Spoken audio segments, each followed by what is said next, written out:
نبی پاک صلی اللہ تعالیٰ علیہ وسلم نے لوگوں کے دلوں میں خوف خدا پیدا کیا، تو حضور علیہ السلام کے بعد بھی جو خلفائے راشدین ہوئے، حضرت ابوبکر صدیق سے لے کر امام حسن تک، حضرت ابوبکر صدیق، سیدنا عمر فاروق، عثمان غنی، مولا علی، اور حضرت علی کے بعد 6 مہینے تک حضرت امام حسن نے بھی خلافت کی۔ تو یہ سب لوگ اللہ سے ڈرنے والے تھے، پرہیزگار تھے۔ یہ وہی لوگ تھے جن لوگوں نے نہ تو اطراء زمین میں نہ تکبر کیا، نہ کوئی فساد کیا، وہی لوگ تھے۔ اس کے بعد پھر ملوکیت آ گئی اسلام کے اندر، بادشاہت آ گئی۔ حضرت امیر معاویہ رضی اللہ تعالیٰ عنہ پہلے بادشاہ ہیں اسلام میں، اور بعد میں جو لوگ ہوئے انہوں نے بادشاہت کی، خاندانوں کو نوازا، بڑے بڑے لوگوں کو وظیفے دیے، سیاسی چالیں بھی چلیں، بہت سارے جگہوں پہ فساد بھی ہوا، بڑے حالات خراب بھی ہوئے۔ لیکن اللہ تعالیٰ نے نا میرے نبی پاک علیہ السلام کے دین کو یہ کمال دیا ہے کہ یہ دین بھی موجود رہے گا اور اس پر ہمیشہ عمل کرنے والے بھی موجود رہیں گے۔ اللہ تبارک و تعالیٰ نے پھر ایک خوبصورت انسان، بنو امیہ کی حکومت تھی، اسی میں سے ایک خوبصورت دھلا ہوا، سجا ہوا، سمرا ہوا، خوشبو والا، میٹھا بھی، ٹھنڈا بھی، پیارا بھی، نیک بھی، متقی بھی، اصول والا بھی، رسول اللہ علیہ السلام کا غلام حضرت عمر بن عبدالعزیز۔ اللہ تعالیٰ نے یہ مرد مجاہد پیدا فرمایا۔ آپ مدینہ شریف میں پیدا ہوئے۔ آپ کے جو والد گرامی تھے وہ مصر میں گورنر تھے۔ حضرت عمر بن عبدالعزیز رحمۃ اللہ تعالیٰ علیہ کی جو والدہ ہیں وہ حضرت عمر فاروق کی پوتی ہیں، تو آپ کی رگوں میں فاروقی خون بھی تھا۔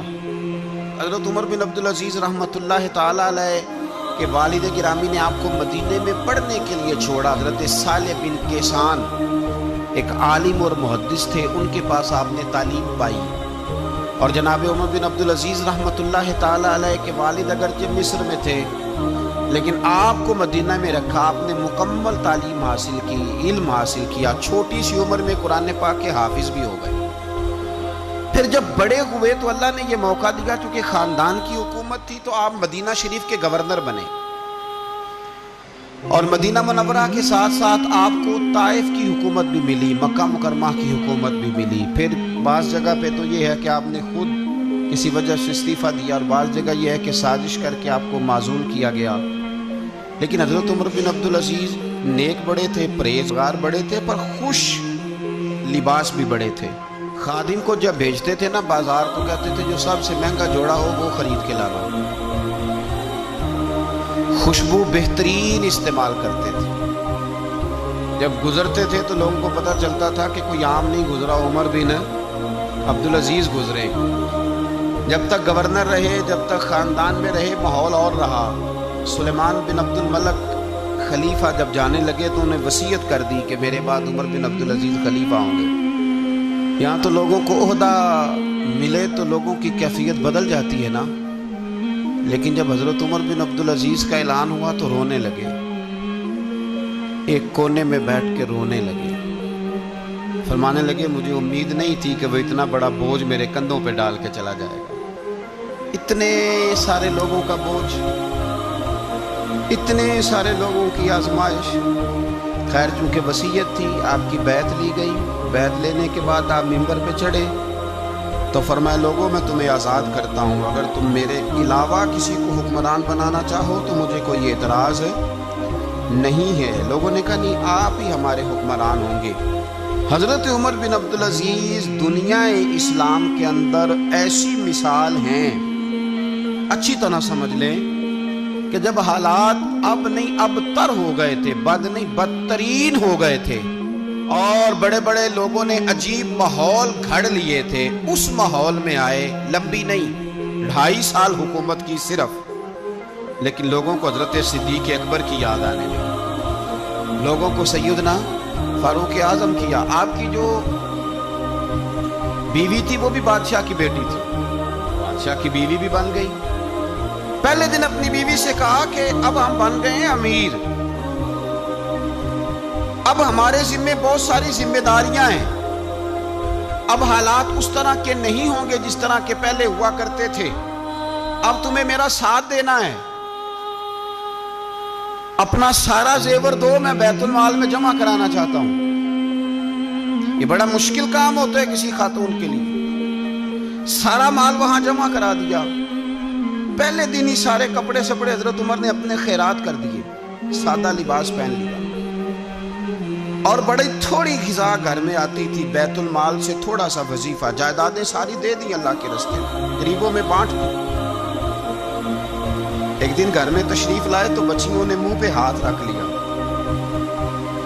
حضرت عمر بن عبدالعزیز بات کرتے ہیں تو بیٹیاں منہ چھپا لیتی، پتر کیا بات ہے، میرے منہ سے بدبو آ رہی ہے، منہ چھپاتی ہو؟ تو بچیاں خاموش ہوئی۔ جب دوبارہ پوچھا تو کہنے لگے ابا جی جو آپ خرچہ دیتے ہیں نا اس میں 2 وقت روٹی نہیں پک سکتی۔ اور یارو میں آپ کو وقت کے امیر کی بات سنا رہا ہوں، یہ جو رکھ رکھا ہو میں نے اور آپ نے بنا لیا ہے تو خرچے اتنے بڑھا لیے کہ ہم الجھ گئے، ہم سے پورے نہیں ہوتے۔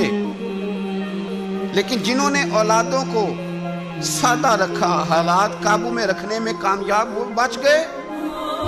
میرے نبی کریم صلی اللہ علیہ وسلم نے فرمایا ضرورت کے مطابق جسے اللہ نے روزی دے دی وہ کامیاب ہو گیا۔ لیکن ہم بہت الجھ گئے، بہت دور نکل گئے۔ بیٹیوں نے منہ میں ہاتھ رکھا، پتر کیا بات ہے ابا جی،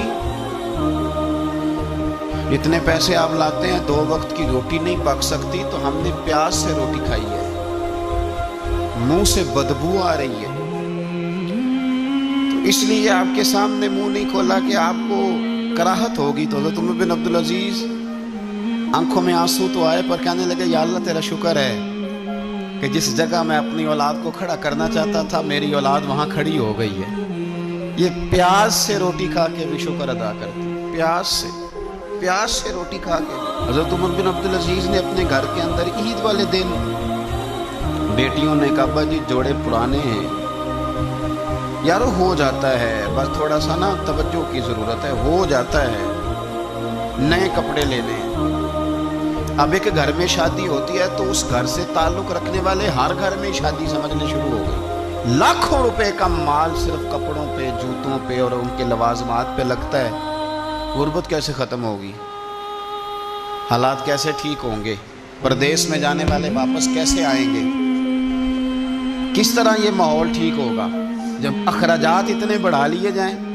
حضرت عمر بن عبدالعزیز رحمۃ اللہ علیہ کی بیٹیوں نے کہا عید پہ کپڑے لینے، ضد کی تو جناب عمر نے اپنے وزیر خزانہ کو خط لکھا، فرمایا 1 مہینے کی تنخواہ مجھے ایڈوانس دے دو، بیٹیوں کے کپڑے لینے ہیں۔ تو جب بادشاہ عمر بن عبدالعزیز جیسا ہو تو پھر وزیر بھی نیک ہی ہوتے ہیں، وزیر بھی نیک۔ تو وزیر کہنے لگا حضور کچھ باتیں آپ سے سیکھی ہیں، اگر اجازت دیں تو کر لوں؟ کہا جناب کرو۔ کہنے لگے آپ 1 مہینے کی تنخواہ ایڈوانس مانگ رہے ہیں، آپ 1 مہینے تک زندہ رہیں گے؟ یہ آپ سے سیکھی ہوئی باتیں۔ حضرت عمر بن عبدالعزیز کہنے لگے رب تیرا بھلا کرے، تو نے سوئے ہوئے عمر کو پھر سے جگا دیا۔ بیٹیوں سے آ کے کہنے لگے پتر پرانے کپڑے دھو کے پہن لو، اگر کپڑے دھو کے پہن لوگی اور پہن کے رب کی بارگاہ میں کھڑے ہوگی تو رب تو پہلے ہی بڑا قبول فرمانے والا ہے، اللہ تو پہلے ہی بڑا قبول کرنے والا ہے۔ تو صاحب یاد رکھیں حضرت عمر بن عبدالعزیز نے اپنے گھر کے اندر یہ ماحول پیدا کیا، اپنے گھر کے اندر یہ کیفیات آپ نے بنائی، بنا کر کے سجائیں۔